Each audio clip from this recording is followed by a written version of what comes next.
So I started Nuzlocking about 4 months ago. I've beaten Vanilla Black with gift Pokemon, randomized Emerald blindfolded, and got absolutely destroyed by Radical Red. All of this was before I knew how to use a damage calculator. These allowed me to get a grasp on where I lie on the Nuzlocking spectrum when it comes to skill, and helped me pin down my next adventure. The first one I'd finally dive headfirst into the calcs for. So on the morning of November 5th, 2024, I booted up my very authentic hardware Nintendo DS, and dove into what some have called the greatest Pokemon game ever created.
I wake up in my bedroom feeling quite tired and sluggish, almost as if I'd had a terrible dream last night. Dude, did I just wipe? Bro, why does Brave Bird do nothing? I head out, grab my starter Pokemon, and meet up with Professor Rowan in Sandgem Town. Immediately, I notice something a bit weird. Off to the side is a briefcase, and in it, I find a second starter? I don't remember this being in Pokemon Platinum at all, but I don't question it and head to the next route where Dawn is waiting to teach me how to catch What? She battles me? Okay, something's clearly wrong. I decide to give a call to a friend who may know what's wrong with my game. Hello? Zephyr? Hi Dre, I've got quite the head scratcher for you. I started up a new game in Platinum, but when I made it to Rowan's lab, I was given a second starter Pokemon, and then when I went to learn how to catch Pokemon with Dawn, she... Battled you, right?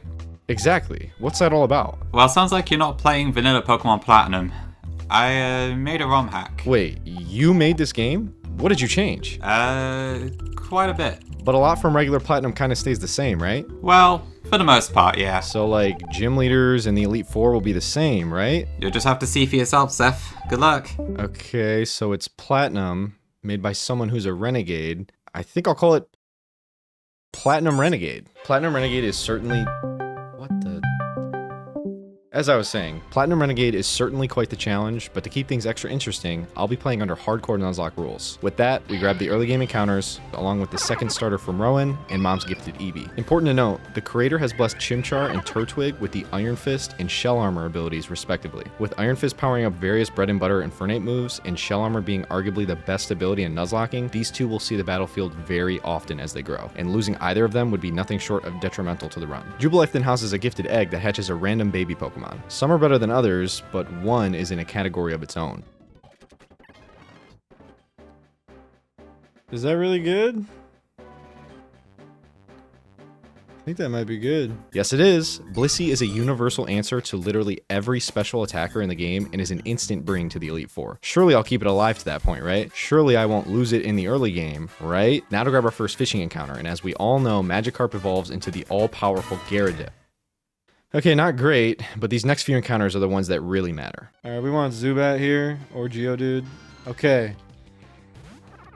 Crobat's one of the best Pokemon in this game. This is really good. Crobat is an absolute S-tier encounter that will come to almost every major fight. This is a huge win. Jubilife also gifts any one Kanto starter and has a 50% chance at its hidden ability. Hitting Solar Power means the eventual Fire and Dragon type Charizard will carry Levitate, turning its ground weakness into a full immunity. Then we grab the underwhelming Badoo and pull arguably the best encounter on the next route. We're gonna try this.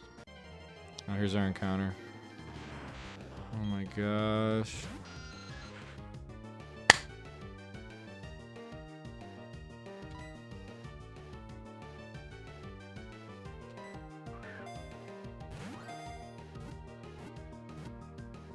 No! Why did it have to shake 3 times, bro? Now in Orberg, the one and only Steven Stone is waiting with a gifted pseudo-legend, Beldum. Metagross is an easy bring to most major boss fights, so we cannot afford to get a bad nature or IVs. If I get Iron Fist right now, we win the whole game. I'm telling you right now. But if I don't, I just want a good nature and decent IVs. Is that too much to ask, Steven?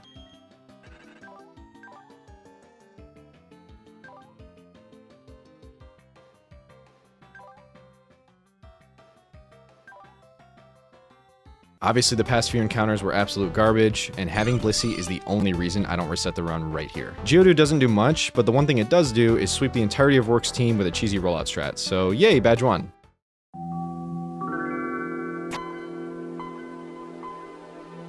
The first encounter of Gardenia Split is without a doubt one of the most important of Plat Ren. And Plat Ren? That just doesn't really roll off the tongue. Floroma Town grants the player a choice of any Gen 2 starter. The clear pick in my opinion is Cyndaquil. It has a 50% shot at carrying absolutely busted adaptability. Let's try our luck. Moment of truth. Yes!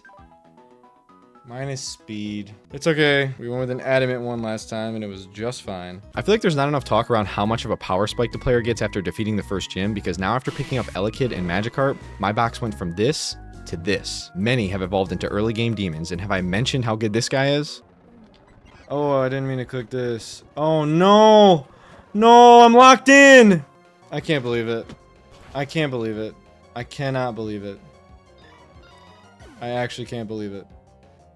I can't believe I just did that. In Platinum Renegade, Cheryl is not the kind lass that walks you through Return of Forest. She ambushes you right at its entrance. The creator revamped Uproar to effectively be a special category Thrash. When it's clicked, you're locked in for 2 to 3 turns. Due to the many changes of Plat Ren, I underestimated what could happen here and lost basically the best mon in the game. How the hell do I put this thing on Do Not Disturb? Now in Eterna City, we make the very intentional decision to delay our Old Rod encounter. More on that later. Heading into Mount Coronet in the first snow route, we're granted 2 more amazing guaranteed encounters in Phoebus and Sneasel. Phoebus is guaranteed by repelling to water and using the Old Rod, and Sneasel by repel manipulation with a level 20 Pokemon at the front of your party. With Plat Ren granting Milotic with Fairy type and Weavile with possible Technician of all things, we really need Nature, IV, and Ability Luck here. Alright, does that mean it's bad? What does Swift Swim turn into? I guess we'll find out in a second. Holy shit, it's modest. I don't even care. Don't even care. I want it to be Marvel Scale though. Swift Swim becomes Marvel Scale. Oh my gosh. Okay, now I'm excited. Now Blissey hurts a little less. Not really. Blissey still hurts a lot. I actually don't even want to think about that. It's starting to make me mad again. I've definitely had, I want to say 4 pressure Sneasels. So let's see if I get a 5th. We are in there, gentlemen. Let's get disappointed about its IVs real quick. 4 attack is bad. 22 speed is good. Defenses are bad. So it's fast. It's technician. It's super fast. So we just choice bandit and kill everything. I'm happy with that. Very successful. Not only do we nail the exact abilities we wanted here, Sneasel packing a 22 speed IV allows it to outpace countless demons in major fights throughout Plat Ren's late game. But let's not get ahead of ourselves, because Sinnoh's Grass Leader is not to be taken lightly. Though I guess Masquerain didn't get the memo, because she wipes out Blossom and Tangela with a trio of Signal Beams and a held Cherry Berry to counter Wide Lens Blossom's Stun Spore. As Breloom steps in, I pivot through Umbreon to bait Mach Punch into Crobat, and the Mushroom Pokemon wilts in the face of a single Aerial Ace. Speaking of aces, Gardenia responds to her early deficit with Roserade. She has Psychic type coverage for Crobat, but Matang shrugs off the extra sensory as well as a barrage of Magical Leaves to strike back with an Iron Head. Following this valiant effort, Fable vacates the field, giving 1080p a window for another Aerial Ace KO. I leave Crobat on the field to try 1v1 in Grottle, and it goes great. Between leftovers, Leech Seed, and Protect, I'd have more success trying to run full speed through a wall. So I instead send in Leviathan, and he casually hits a bounce and kills. Yeah, I don't know why that wasn't the main plan here. One more bounce brings Charm to Sash, and Crobat swoops in for the final blow. We've got 2 badges, and now it's time to track down a mon that's widely known as one of Sinnoh's behemoths. My previous attempt included me killing the guaranteed Goodbite that Platinum Renegade offers with a nice and juicy critical hit. Garchomp's absence was felt throughout the entirety of Run 4. Yes! Yes! Oh my gosh, we got it. With Sinnoh's Dragon now in my PC, trainers around every corner of the region will cower if I can just get good IVs. Okay, I'm not looking at the IVs yet. Let's do a nature reveal together.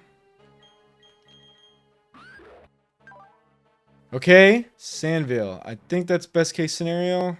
Or I guess Rough Skin. Rough Skin would have been better, but not game changing. And let's look at the IVs. 18 HP, perfect 31 attack, 3 defense, 13 special attack, 30 special defense, and 29 speed. Oh my gosh. We officially have a run. We're gonna try to get a Dratini. This is happening. Now that we've added a literal hydrogen bomb to the squad, there really isn't much need for more offense. So to balance it out, I added in the Riot Shield Bastiodon. En route to Hearthome, another one of the creator's funny changes for the sole purpose of being cool is that you get jumped by an Elite Four member right here. This battle is a perfect opportunity to showcase the Riot Shield. With his soundproof ability and part steel typing, Techiodon laughs in the face of Dustox with nothing but Bug Buzz and Toxic as offensive options. I use the opportunity to set Stealth Rock and boost my speed to +6 with Rock Polish. When I eventually KO the Poison Moth, Beautyfly flutters in to find half of its health chipped by the rocks. With the hazards bypassing its Focus Sash, my now blazingly fast Bastiodon swiftly rock slides the Butterfly back to the sidelines. Techiodon's job is officially done as Venomoth comes in, but since he's never dead to crit here, I may as well give him a little dessert. He clutches up by dodging a Sleep Powder and hitting back-to-back 90 accurate rock slides to take his third frag of the fight. We have Aaron at his heels, but his two best Pokemon remain. Always clicking Ironhead or Swords Dance. Swords Dance is best case scenario. Ironhead crit throws off the whole line.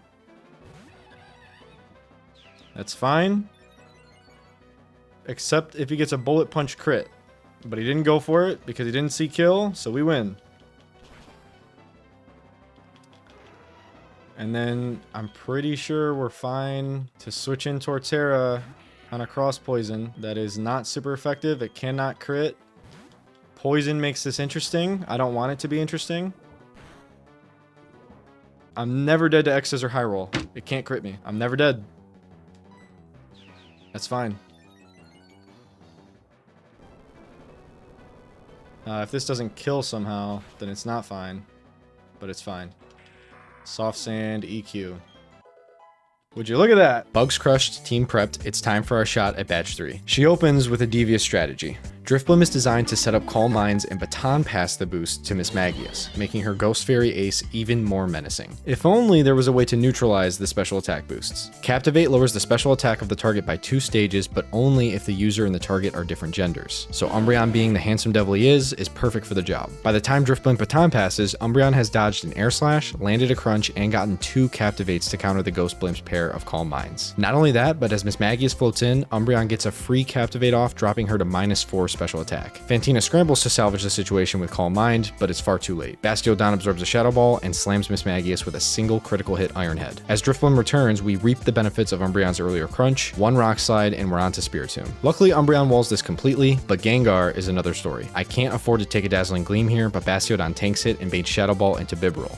Yep, I'm using a Bibarel. A quick Sludge Bomb crit dodge paired with a defense drop from Crunch set up the Big Beaver to Aqua Jet Gengar off the field. Fantina in shambles, she proceeds to unsuccessfully use Disable on back-to-back turns as I switch to Umbreon. I guess she's going for 3rd time's a charm, but I correctly anticipate this and choose Play Rough to knock out Bayonet instead. Luckily, Otuk has one more trick up his sleeve. When Dusclops burns him with Will-O-Wisp, his Synchronize ability afflicts us both. And if you thought Bibarel was the wildest thing on the field, think again. How about a pre-poisoned Guts Raticate? The burn damage overpowers Dusclops' Leftovers recovery, letting Raticate sink his teeth into the Cyclops and rip out the Relic Badge. With my badge case finally carrying some weight, our next challenge is the first, much easier than the later, Tag Battle with Barry. The variance that comes with tag battles is nearly unpreppable, so the most common strategy here is to close the calcs, pick 6 guys, and ball out. And Barry makes that more than clear with his first click of the match.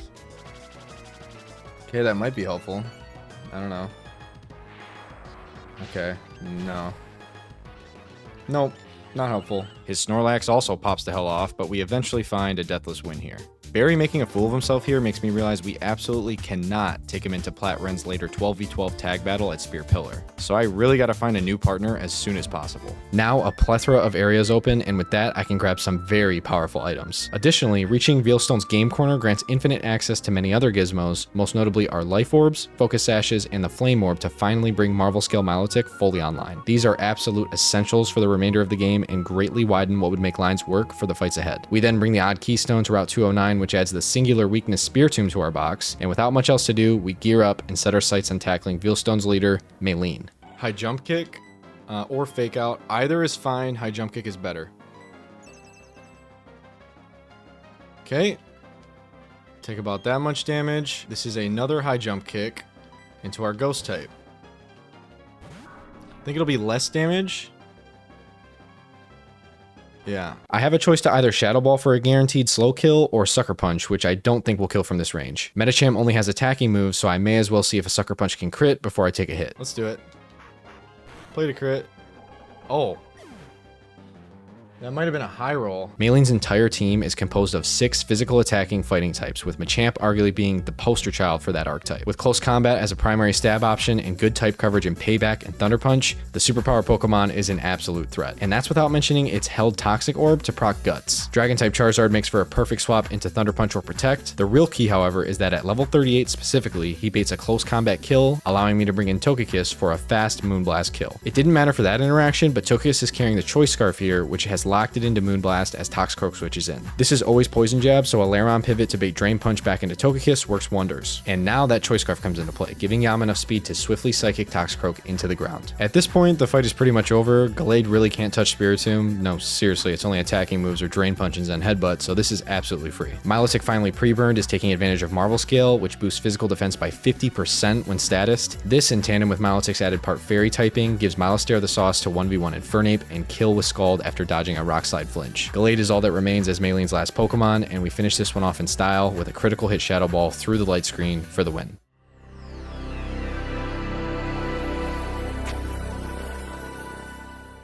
Now with almost half of Sinnoh's badges in this run showing strong potential, we really need to start thinking long term. Again, this is my first ROM hack I've ever given a true hardcore Nuzlocke attempt, so I'll need all hands on deck if I want a shot at seeing it through. Got you covered there, Zeph. The bread and butter of a successful run through these difficulty hacks is adequate preparation and team building for its tougher fights. Being able to build a proper team is of course limited by the Pokemon you encounter along the way. You may think that the player just has to get lucky with whatever pops up from the grass, but that couldn't be further from the truth.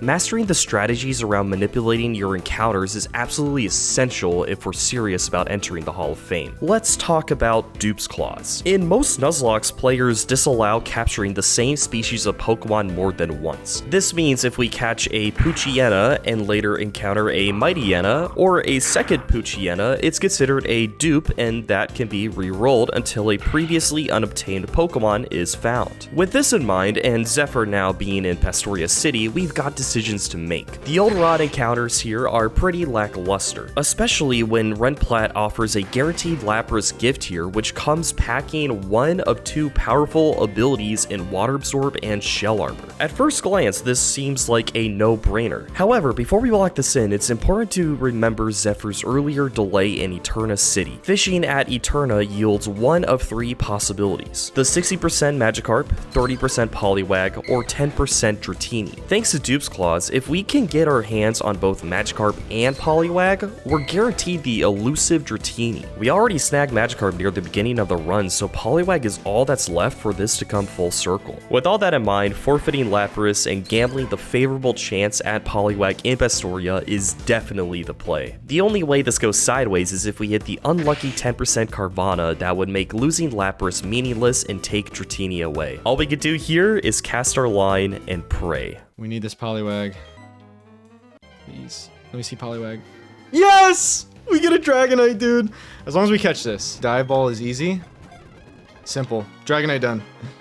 We got a Dragonite. We did it. Poliwag check, Dratini check, and we've officially got a Dragonite waiting in the PC if we can salvage the run through 2 more level caps. With all this accounted for, we stroll up to Wake's gym, but before I can enter, I hear a bunch of footsteps rapidly hitting the grass behind me. I really didn't have time to deal with this kid, so like a shitty mobile gacha game, I paid the price of Golem's life to skip past Barry. Rival squashed, we finally step foot into a dance with Crasher Wake in Perma Rain. Okay.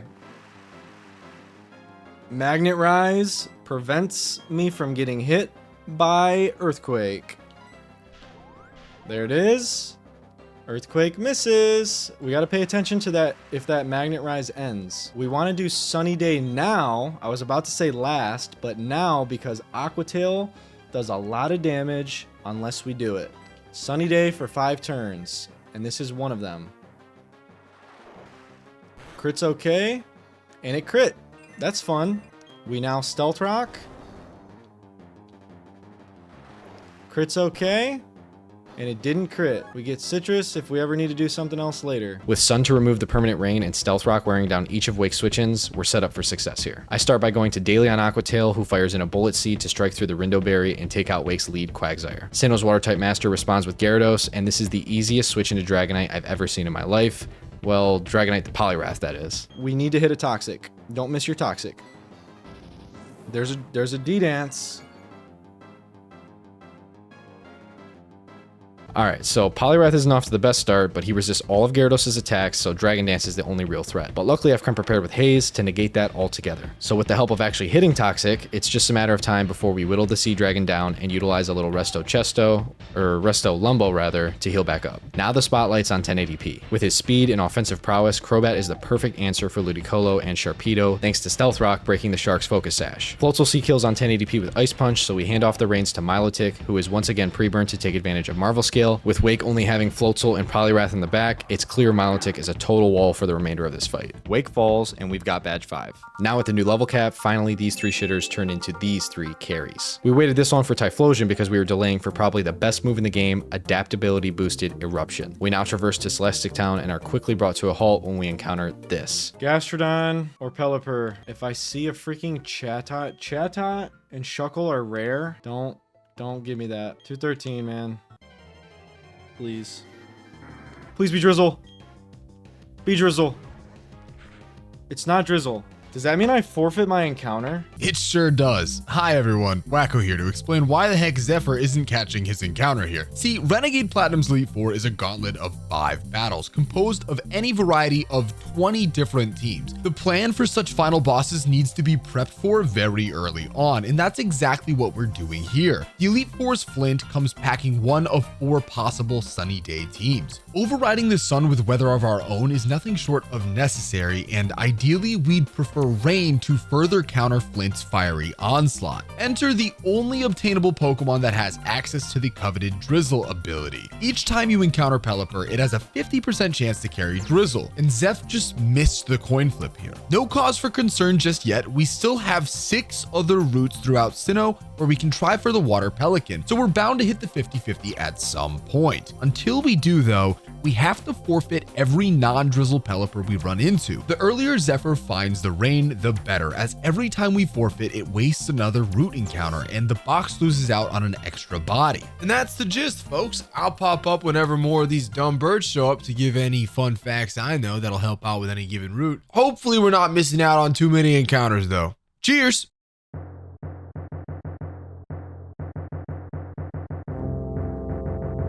Approaching Celestic Town, we're ambushed by our rival yet again. No, not Barry, we blew him up. Dawn comes out of nowhere and she means business. I choose to lead off with my bloodthirsty, built to outspeed Oko Alakazam's Weavile and do just that. But that's where my good plays come to a screeching halt. Due to nothing but pure laziness and prep, the remainder of the plan for this battle is getting Togekiss in for a substitute Nasty Plot sweep. As you can see, it goes swimmingly. It's Choice Banded into said Jump Kick. We might sub at the end. Let's get our plots up quickly.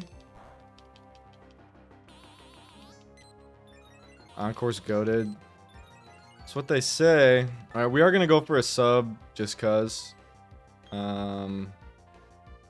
Yeah. Okay, that's not sub. Yep, I throw the whole plan in the trash with one misclick onto encoring a rabbit holding a freaking choice band. This results in me not being able to kill Lopunny with a substitute intact, and Dawn has an Ice Shard Mamoswine waiting to take my Togekiss. On top of that, I forgot to level Infernape, so he's chilling in the party a solid 10 levels under par. With everything now unplanned, I try to steer the ship back on course. From here, Milo Toxic stalls Vaporeon, Typhul frags Torterra, as long as I can click the correct freaking move. Flamethrower, not Eruption. It's on Flamethrower. Flamethrower. Finally, Weavile comes in on Clefable's Psychic, baits Parahax, and we're through. I brought random Pokemon and steered the whole battle. Not super random Pokemon, but I brought very random Pokemon, including a level 39 Infernape. Somehow avoiding tragedy, we walk into Celestic, complete our choice item collection, and grab the very necessary Relicanth encounter. We then proceed to click Choice Scarf Adaptability Eruption 4 times to dub out on the main bad guy of the game. This pisses Cyrus off quite a bit, and the look in his eyes tells me he'll get his revenge later. On our way to Pal Park for a Platinum Renegade exclusive fight with Duroc, we encounter this. Okay, what is it? It's a Wingull. And here we go, a second chance at Drizzle Pelipper. What's important here is confirming whether or not this Wingull carries the Drizzle gene. If Wingull currently has Keen Eye as its ability, it's not going to evolve into Drizzle Pelipper and should be forfeited. Bringing in Smokescreen Seadra will help clear things up. If it lowers its accuracy right now, we just beat the E4. Simple as that. Here we go. No, dude. What are the odds? Is it 50-50? Because that's 2 in a row. Another 50% chance miss, but we're not worried just yet. We still have 5 other routes where we can hit it. We stroll into Pal Park and face off against a notable Plat Ren skill check in a battle with Duroc. With 6 of the best Pokemon in the game on his team, including Entei of all things, this is not going to be easy. Oh, right, we have this guy. Yeah, never mind, Duroc's free. Finally, in Canalave, we've got 2 fights before that shiny badge number 6. The first being what most consider the hardest berry fight. But luckily, my Electivire lead easily frags the first 2 Pokemon Barry sends out. Barry's team composition is a bit puzzling when it comes to the redundancy of Heracross and Breloom. Only the latter gets a Focus Sash to protect against the quad flying weakness, leaving Heracross a bit of a sitting duck, so Gliscor takes full advantage. Yeah, I definitely planned on Hypercut or ignoring the incoming Arcanine's Intimidate, except no I didn't, so I failed to bring Soft Sand for a clean Earthquake kill here. Without the boosting item, it's too risky, so we go Milo. I'm only dead to double crit here, so I'm sure I'll be nice. But Milotic clutches up, dodging the crit on the next Flare Blitz to get a recover off before scalding through the iconic Fire Pup. We go Crobat on Bullet Seed, which now perfectly baits Stone Edge Kill and not Spore into Gliscor, to then break Sash with U-turn into Aggron on either Stone Edge or Spore. We still prefer no Spore here and luck out, now baiting Force Palm into Crobat, but of course, he gets the Para, which ruins everything. Psych, your boy brought Lum. Now slower and without Sash, Breloom finally falls. Lastly, we have the big guy. We go instant Lumberry Aggron for Body Slam and fire in a Toxic to take full advantage of this guy not having immunity. Toxic ticking down, he stacks some spooky curses, but we eventually win with a few Iron Heads. Berry down, we sail to Iron Island for yet another trainer that Plat Ren has turned into a vicious battle. But luckily, Typhlosion is back and wants to watch the world burn. Simply clicking Eruption claims the souls of not 1, not 2, but 3, just kidding, 4 of Riley's Pokemon. To finish things off, Slacking loses to protect Torterra, and Weavile eats Salamence alive. Bravo, Zeph. Amazing job clicking the A button on Eruption over and over. With Riley down, Iron Island is yet another Wingull encounter. After missing the first 2, let's finally put an end to the Wingull search. This is my 3rd attempt. Is it here? Are you the one whose eye is not keen? 3 more chances after this bet. Lower your accuracy. I can't believe it. I can't believe it. After Iron Island, we reach the end of the very long-winded Byron split to fight Byron himself. We lead with our starter Pokemon and hope for the best. Nah, never mind. Byron might be the easiest bozo in this game. Infernape sets rocks and sweeps all 6 by himself.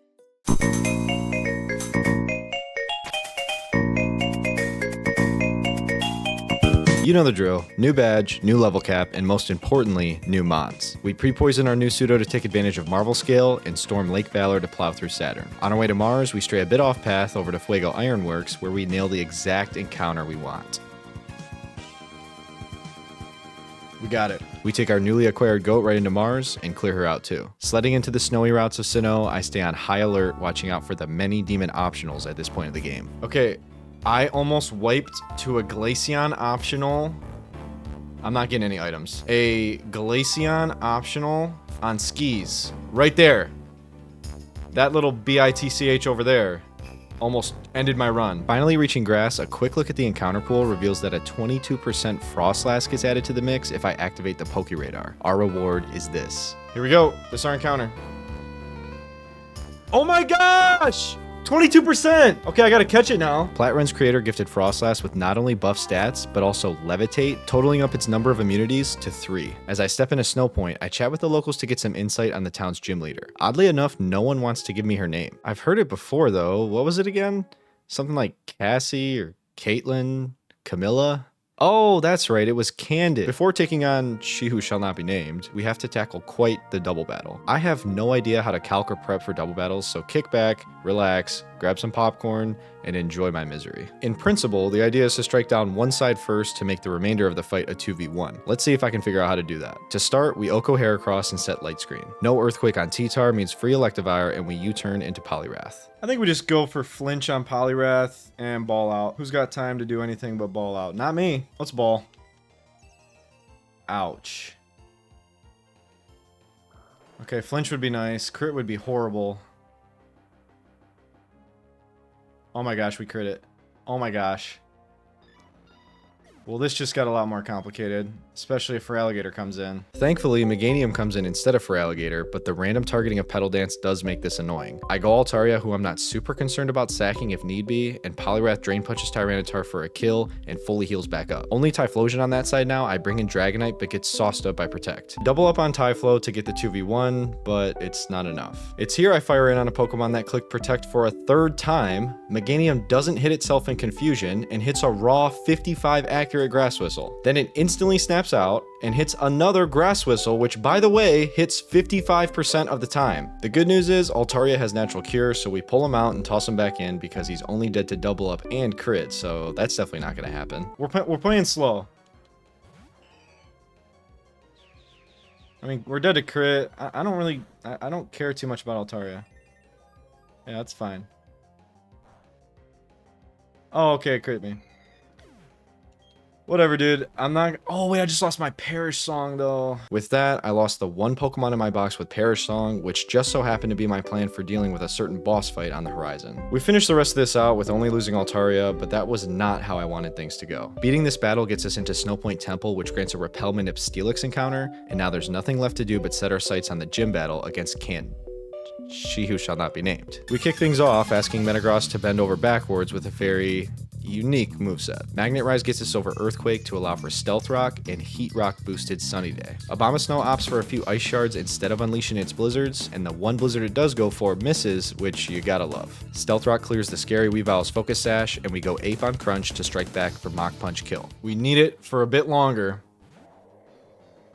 This is still baiting Surf or Yawn. We've prepped around Surf and Yawn. We now go Electivire. Surf and Yawn are fine because we have Lumberry.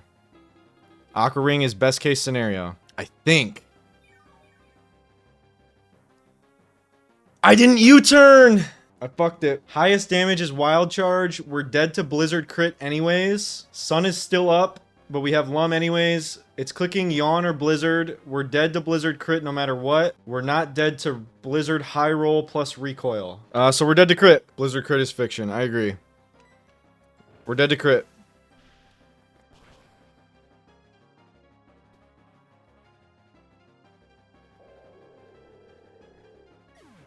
We hit the high roll. It was a very wide range, and the high roll was actually easy. I was just prepping low roll. Okay, so we're good. This is EQ always. Maybe Avalanche because it's weird. EQ sees kill, so I think it's EQ. I didn't think about Avalanche. What's my switch?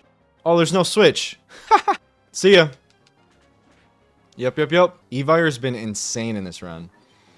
Okay, here's the variants, guys. Expecting Earth Power, I go Milo, but forgetting about the Spadef drop from CC, it turns out to be Blizzard. This Glaceon is an absolute nightmare. Between Bright Powder and Double Team, it stays annoying even after removing Snow Cloak with the Sun earlier. Thankfully, Milotic sees through the BS and lands Moonblast, putting it into yellow. Togi then floats in on Earth Power, outspeeds with Choice Scarf, and delivers the final blow with perfect accuracy Aura Sphere before Glaceon has the chance to Blizzard. Good thing too, Yam does not enjoy the cold. Remember that Pokemon I mentioned Platren's creator buffed? She Who Shall Not Be Named has it. Seeing only a Blizzard kill, I send in Snowsuoka holding Focus Sash in case of crit, and our high speed IV allows us to wrap things up. My badge case now only fits one more. Good beat evil, Zeph beat Candace. Huh? Nothing? There was nothing to be scared of this whole time? No D's nuts jump scare? Alright, whatever. Let's get on with the next chapter. I don't know why I thought someone would say Candace did.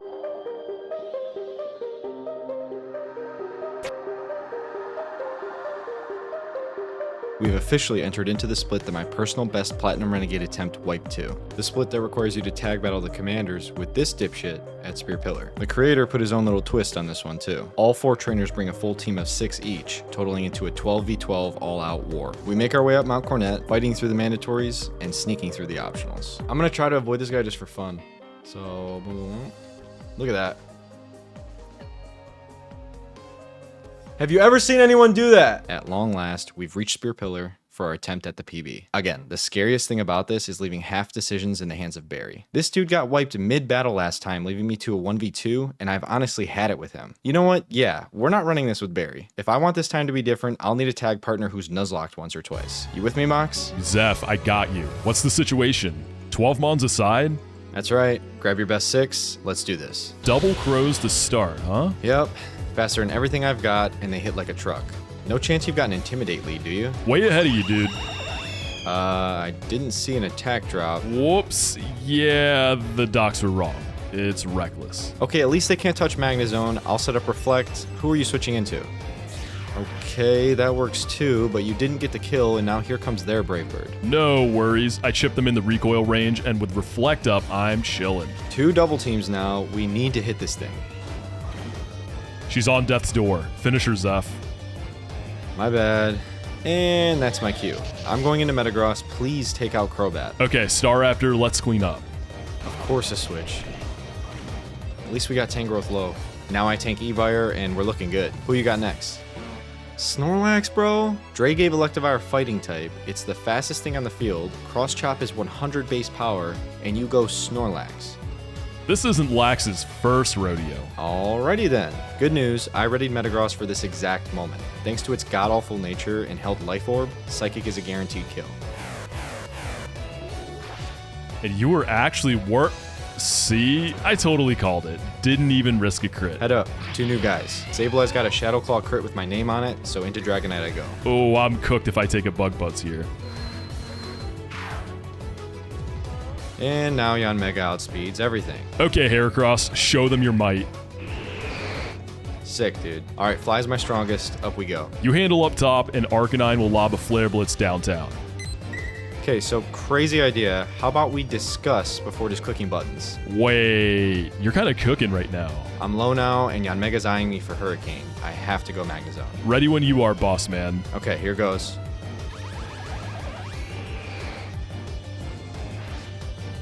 That's more like it. Magnezone needs to be out of there yesterday. Torterra can come in on Zong's Earthquake. Right. Now's our chance, big dog. Okay, eyes peeled. We can't pivot too much and get worn down. You take Sableye, and I've got Zong's number. Okay, right behind you. Sorry, dude. That thing's fast. Empoleon, you're up. Now we're talking. I'll finish off Lamely, you chunk Kanga. I'm on it.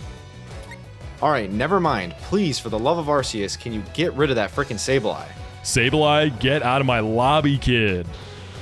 This is a mismatch, Zeph. Get out of there. You don't gotta tell me twice. It's so quick, though. You think you can land a Hydro Pump?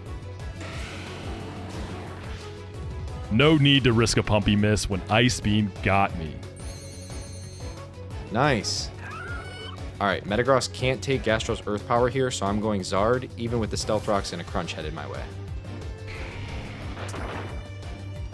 Okay, we gotta figure out Gastrodon quick. It's weak to nothing but grass. Hey man, I'm just an AI. You really gonna make me do all the work? Love it. I need to roost though. Can you finish things up over there? Say no more. Bird up, baby.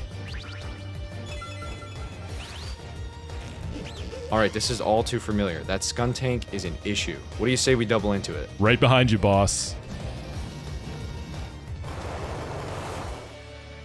I actually cannot believe it took both of our strongest attacks. What's the plan now? You finish off Stinky and leave the kangaroo to me. If you say so.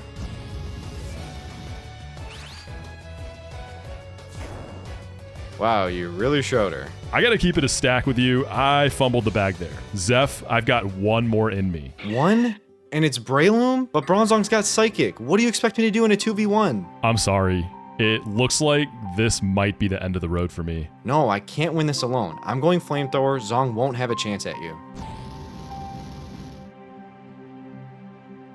No shot. It's been real, friend. Mox, come on. This is how it happened last time. Jupiter's on our last, but Mars has another behind Kanga. I wish it could be different this time, but you were right.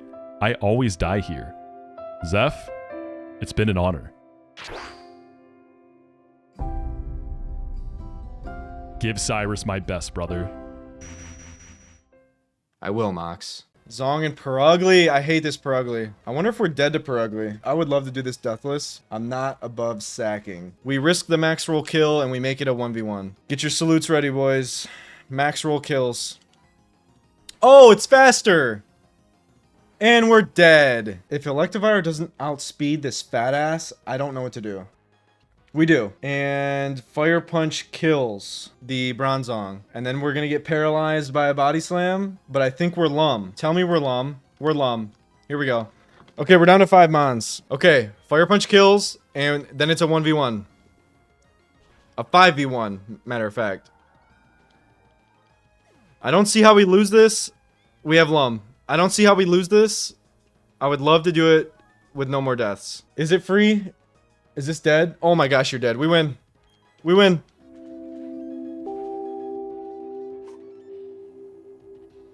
It took 5 runs, a Run and Bun and Lucid champ as my teammate, but we did it. The reward for overcoming the 12v12 is following Cynthia into the Distortion world to confront Cyrus one last time. Keeping true to Platinum Renegade's absurdity, Cyrus refuses to play by the rules and must be taken on with the player's standard party of 6 versus his 8. Before a full single battle, we're gauntleted by a double battle against his 2 new friends. Okay, textbook plan. Fake out Dialga so it can't move. Let me make sure I click that. Fake out Dialga. Let's look at the calcs one more time, guys, just so we can get really mad about it. Just so we can get really mad about it, I want to know the math. Here's my Garchomp with a perfect attack IV and a neutral nature because the world hates me. Dragon Claw with a choice band does 99% on the low end, which means 15 out of 16 of these damage rolls do 206 damage, which is what we need, and one of them leaves it on 2 HP. I hope everyone understands that math. If we don't hit this range, I don't know what we're doing for the rest of the fight.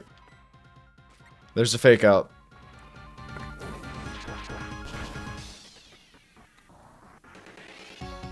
Okay. Why was the music so perfect for that? Oh my gosh, okay. There wasn't a single riskless solution I could find here, so luckily we didn't get dunked on by horrible RNG and bested the gods of space and time. However, Zephyr, for your continued interference after being forgiven, I will eliminate you here. You will not exist in my reality. He's gonna kill me?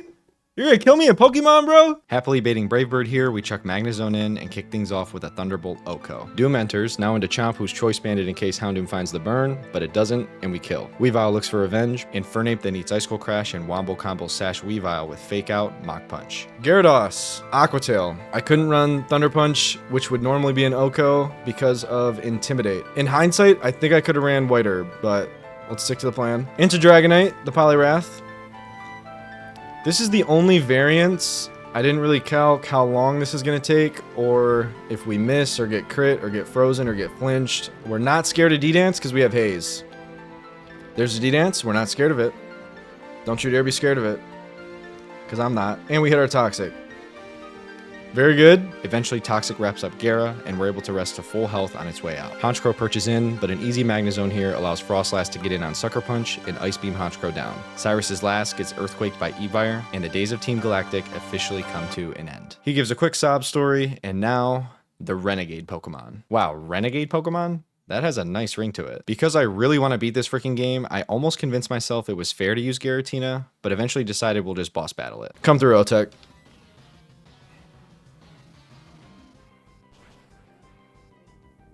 Oh, come on. Simple. Simple, bro. I got a damage calc right here, bro. We're staying in and finishing the job.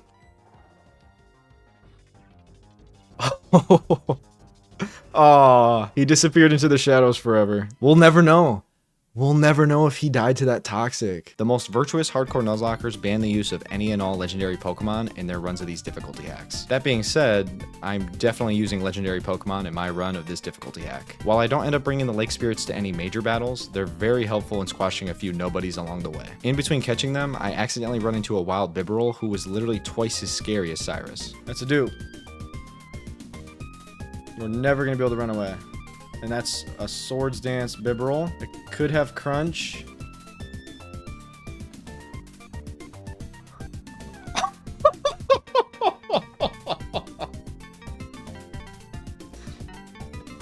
I didn't know that's superpower! Why am I laughing? That's not good. Dude, I've lost Pokemon to not even hard things this whole stream. Okay, how do I not wipe to this? I just need to send in someone fast with a Focus Sash and run. Holy hell. The path to Sunny Shore finally opens, and our last gym badge is just ahead. Volkner's Electric Squad is tough, but luckily I have a ton of powerful ground types ready to go. Since this final route before him is very straightforward with nothing more than a few easy trainer fights, losing any of these Titans is just about impossible for anyone with a brain. I hope. Oh, you bastard. Give me that Pokemon. All right, let me make sure there's no Swift Swimmers in the back. That's not Swift Swim. In comes you, contrary to the calc. The calc did not tell me this was coming in now. Okay, I'm gonna assume I'm fine. I hope that's a proper assumption.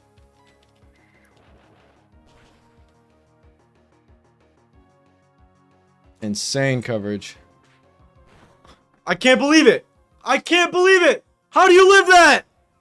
How do you live that? It's 4 times effective stab! What am I playing? You're a level 60 Torterra using a 4 times effective stab move! What am I missing here? I just got acid armor countered by Sailor Luther. You heard it here first. I lost the S tier Shell Armor Torterra to a Pokemon that takes quadruple damage from grass attacks. Okay, that sucked. On the bright side, though, before Volkner, time for another shot at Drizzle Pelipper. Alright, let's get it, man. Give me my Drizzle, please. I'm begging you. Please let it rain. Please rain. Rain! No! So what do we have? 2 chances left? Okay, 0 for 4 is pretty insane, I won't lie to you, but just 1 tile above is an entirely different Pelipper route. So, 5th time's the charm. Not that deep? Okay. Rain! What the hell? I have 1 try left? I've missed 5 50-50s in a row. In genuine disbelief, I start my prep for Volkner. A good friend and Platinum Renegade Demon, Fall Into Gaming, told me that Volkner was one of the easiest gym leaders by far. After a bit of calking, I determined that he's a bold-faced liar. Preparing for this fight took literally 4 hours. I fully understand that that's a skill issue on my part, but holy hell did I have to get creative for this guy. I'm sure you can tell that based on the Pokemon I'm bringing. Let's get him. He stood up. And there's his Jolteon. We have a plan. We need to protect to get speed boost and outspeed this maniac. Protect. Speed boost. We're now faster. Clean U-turn, preserving sash for later. Does it have static? No, it doesn't. That does so much damage. Wow. It's clicking Thunderbolt into my banded Garchomp. Banded to get around Intimidate when Luxray comes in. We don't want to crit here. We actually really don't want to... It's coming next. The Jolteon is faster than me. I could not run Choice Scarf. EQ. We don't want to see crit here. No crit. Amazing. That's so good. Down goes Jolteon. We do level up on 2 Pokemon. Luxray.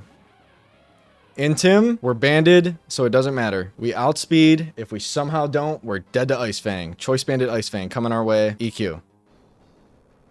Dead. Through Intimidate. Okay, Electivire. So far the calc is right. That's a sick send-out animation. Electivire's faster, somehow, than my amazing speed Garchomp. Incoming Ice Punch. Into here to bait close combat. Into Gliscor. We're relying on Life Orb Chip and CC Drop for Gliscor to kill. Nothing should go wrong. We're Lum for the freeze. We don't even need to be unfrozen, but we're Lum for the freeze on Steelix. Ice Punch. Okay. We're Lum for the freeze. It does not freeze. There's the Life Orb Chip that we need. It is now CC into Gliscor. There it is. Crit's bad. No crit. Defense drop is necessary. A little bit of Life Orb Chip. We're Scarf to outspeed. We kill with Life Orb Chip and defense drop. Down he goes. Rotom Wash. Always clicking Hydro Pump, which is fine. We go into our Sashed Ninjask to go down to Sash. Here's Ninjask putting in work. Tanks the Hydro Pump with Sash. I don't know if we get Speed Boost here. We don't. So we need to protect. We need to protect. I didn't calculate that in my line, but we have Protect. We get Speed Boost. We Baton Pass because we're faster to get out of here. And pass the speed. We need to pass the speed onto our Rotom Mo. Crit is bad. Okay. I forgot about burn damage. Because of the speed we passed on, we're faster. We have a wide lens to bring Leaf Storm's accuracy to 99%. And we hit it. And it's an Oko. That's really good. Spatica drops. Burn damage. Totally forgot about burn damage.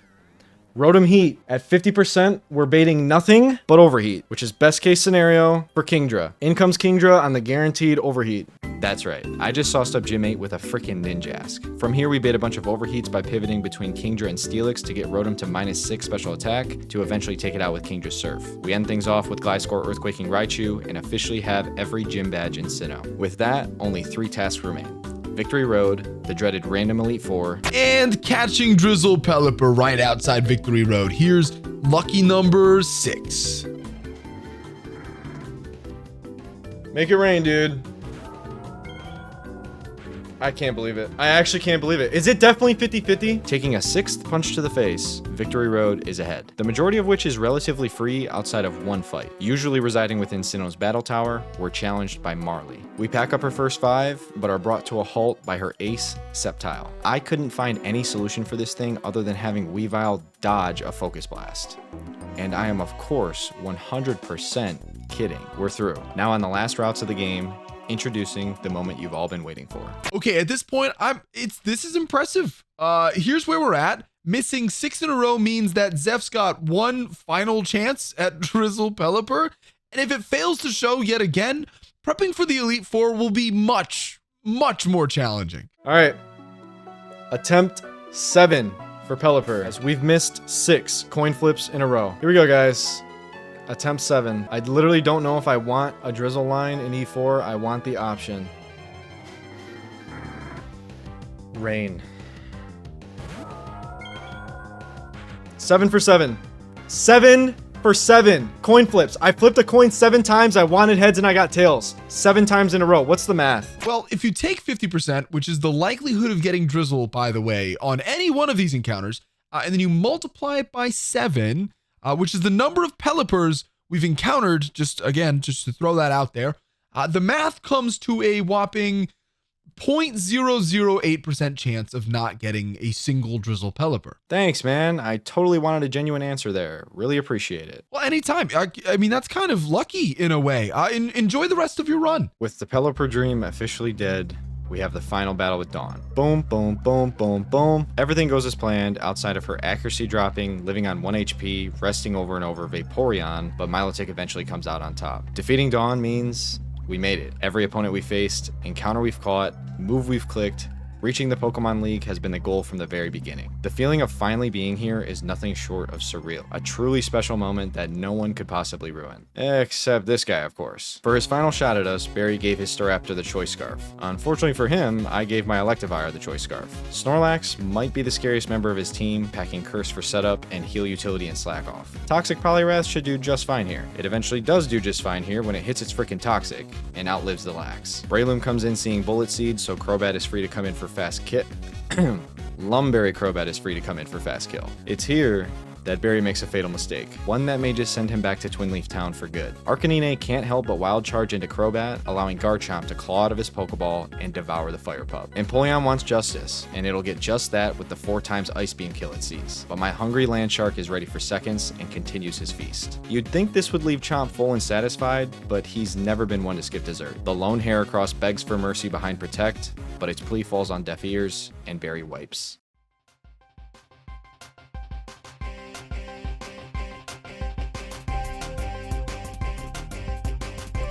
Renegade Platinum holds undying prestige in the world of Pokemon ROM hacks. Released years ago, it's regularly played by thousands to this day. What sets it apart from the countless other hacks that have come and gone? The list of answers to that question may be too long to rattle off now, but somewhere on that list is Renplat's Random Team Elite Four. As soon as you step through the Pokemon League's door, only Drayano knows which timeline you'll have to gauntlet through. All 5 opponents select a random comp from 4 possible variants, requiring the player to prepare their party of 6 Mons for any 20 opposing teams. Going up against a squad that you didn't fully prep will end your run faster than I do when I don't take my Lexapro. I'll be honest, when I first chose Platinum Renegade to be my first Rom Hack Nuzlocke, I found out the whole random E4 thing well over halfway through the game. Actually getting to this point sent me into the calcs for literally a week. I've had enough trouble figuring out regular ass one-on-one fights, I didn't even know where to begin for this. But eventually, I found my 6 and a very loose line to get me to Cynthia. What do we think, Squirt? Adaptability Typhlosion is a great lead into literally every Aaron team.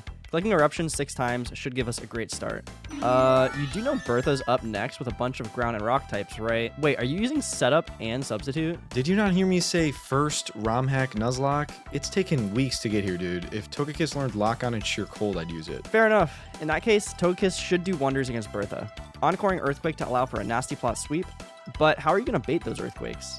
Yep, that'll do it.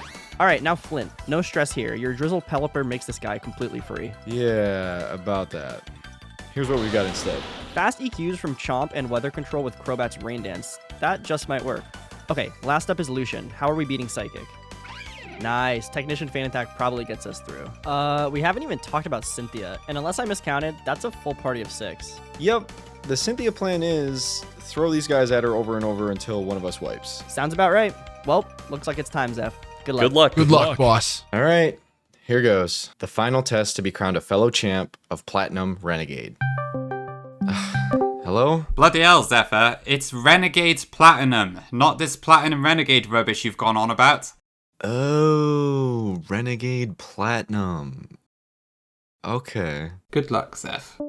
The plan for Aaron is as follows. Properly position Typhlosion to click Eruption on everyone. 3 of Aaron's teams consist of annoying items and abilities that bring this plan to a halt. His Venomoth team is the only one that would provide a clean 6-turn sweep. Here we go. Venomoth. Yes! Okay. I'm pretty sure it's free. Luck clearly being on our side, Typhlosion does exactly what it came to do, and Aaron isn't able to click a single move. Next is Bertha. With a bit of bending over backwards, Togekiss is the star of the show for this one. We're not too picky on which team Bertha sends out, but seeing Tyranitar would be most ideal. Thank you, Llama. Tyranitar, please. Okay, that's so good. My lead Magnezone shows a clear Earthquake kill, and Choice Scarf Tyranitar can't help but lock itself into just that as I bring in Togekiss. Now you might be wondering why Togekiss just switched in nearly dead. In order for Toge to shine here, we needed our health to be pre-damaged to the exact value that procs our held Salic Berry to boost speed and now be faster than anything Bertha can possibly throw at us. The only problem with that is Bertha's Mamoswine in the back is packing priority Ice Shards, so we need to rest our HP back while Tyranitar launches Earthquake after Earthquake. Now we can safely Nasty Plot to +6 while keeping an eye on the Sandstorm tick that's trying to get us down to that Ice Shard range. Now taking kill on T-Tar, Mamo comes in far too early and we sweep through her entire team. Flint is without a doubt the one with the most unpredictability, especially when it comes to the 2 teams that lead with the Ninetales. Scrambling to align movesets and held items with my notes, I walk up praying to just not see a Ninetales lead. We want Torkoal. We don't want Ninetales. Yes! Oh my gosh! Okay, it's not free. It's not free, but it's good. Okay, I'm beyond relieved to see Torkoal, but we're by no means out of the woods yet. To turn off Torkoal's drought right away, we throw up a Rain Dance turn 1, and Torkoal sets rocks. We need to be very careful how we bring in Flint's next mon. Crits are good. For me, crits are good, and poisons are good. We need to kill this thing above 36 health with Rain active for 1 additional turn. We now have 4 turns of Rain left, and we need to count it. Here we go. Crits and poisons are good. We get the poison. Holy shit. No burn. No burn. We click this again. We have 3 turns of Rain left. No burn. Okay. Retaining an unburnt Crobat and keeping ourselves above 36%, we frag Torkoal and are showing Arcanine exactly Wild Charge only for Garchomp to safely come in for Earthquake kill. Houndoom comes in to try to slow our sweep with Intimidate, but it's not enough for 31 IV attack Anders. Flint now giving me a taste of my own medicine, Choice Scarf Typhlo is here, we eat Earth Power and have a range to kill that we miss. But I take full advantage of this by repositioning to Crobat for U-turn kill and bring Chomp right back in without its intimidated attack to claim the second to last mon, Magmortar. Surprisingly, Drifblim is one of the trickier mons to figure out here, but we pivot through Magnezone to draw Flamethrower into Typhlosion and end it with a Flamethrower of our own thanks to Choice Specs. Now at the last of the Elite Four, there's one member of my team that's been itching to get out of its Pokeball this entire time. Weavile claws through every one of Lucian's Pokemon if he decides to use either his Hypno or Mr. Mime team. Hypno Mime! Okay! I think we're on Cynthia. With nothing for us but Psychic and Screens, Snosuoka dances to +6 and claims the souls of every single Pokemon he throws our way. Lucian congratulates me and wants to chat for a bit, but I've got a date with Sinnoh's queen. Everything you've seen up to this point has been meticulously planned and accounted for. Every opponent I've faced, Pokemon I've brought, every situation, I was kinda, sorta prepared for. The finale with Cynthia, on the other hand, I have literally no idea what's about to happen. I eventually decide that Taunt Crobat is my best lead, as 3 out of the 4 of her teams lead with a Reflect and Light Screen setter. The only thing I can't decide on is if the Choice Scarf should go on Garchomp or Typhlosion. I go back and forth on this for quite a bit, and eventually lock in Scarf Chomp, Specs Typhlo. This, at the time, felt like the correct choice. With nothing left to do, I step through, and the piano plays.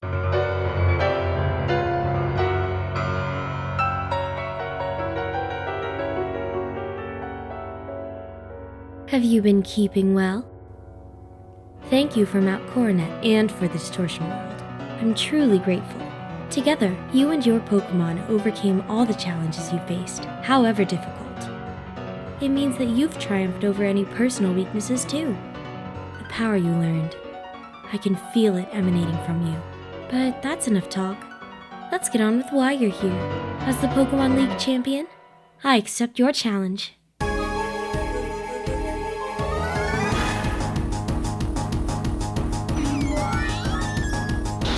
Lead Togekiss reveals Cynthia Team 3. Light Clay, Screens, and Tailwind make for the easiest taunt of my life, which works perfectly. I then fire in 2 Cross Poisons for kill, which draws out the scariest of her 6. That's right, screw Garchomp, Glaceon is the real threat here. Not a single member of my team survives a crit from its Choice Specs Blizzard, and if it does, an unlucky freeze could very well wipe me. It's time to say farewell to one of my first encounters of the run, an MVP across multiple Nuzlockes I've ran, 1080p. Before leaving us, he takes to the sky to gather intel on what move Cynthia is going to choice lock into. Glaceon sees its kills with both Blizzard and Extra Sensory, and committing into Extra Sense would make things so much easier from here, and no such luck. 1080p lands his final blow before taking his much needed rest. Looking at my last 5, it becomes more than clear that not giving Typhlosion the Choice Scarf means he can't just step in for a fast kill and will have to tank a Blizzard, risking the critical hit and the freeze. A huge oversight on my end, but now we're here with no other options. Typhlo in, let's roll the dice. Come on, man. I deserve this. Please, God. It hit. No crit, no freeze, man.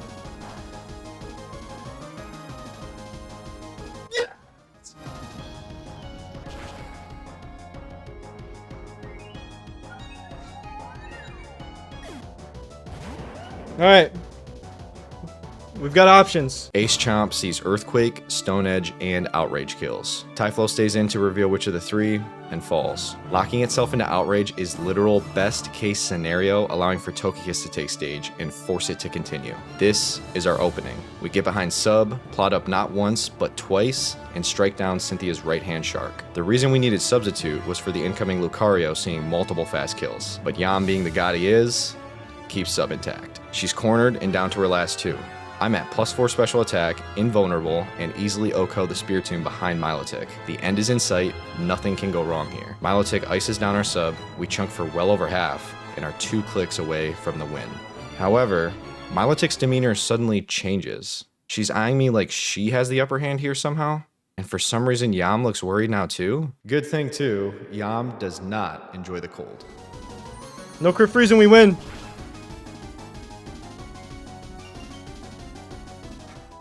She did it. Yam's surrounded by ice and can't do a thing. From the very beginning, when I hatched this Togepi, I decided to name it after a good friend, the one and only Yamiko. Yami is a man of many talents, from editing YouTube vids, streaming, being a musical genius, and rocking the most glorious man bun in the scene. The life this dude leads is absolute heat. So heat, in fact, getting frozen by Cynthia's Milotic just isn't possible. Oh my gosh! 1 turn down! We thought out frame 1, bro! We thought out frame 1! There's no shot! There's actually no shot! That's it! That's it, we kill! We kill! Oh my gosh! Yami might go! Yami might go! I made it.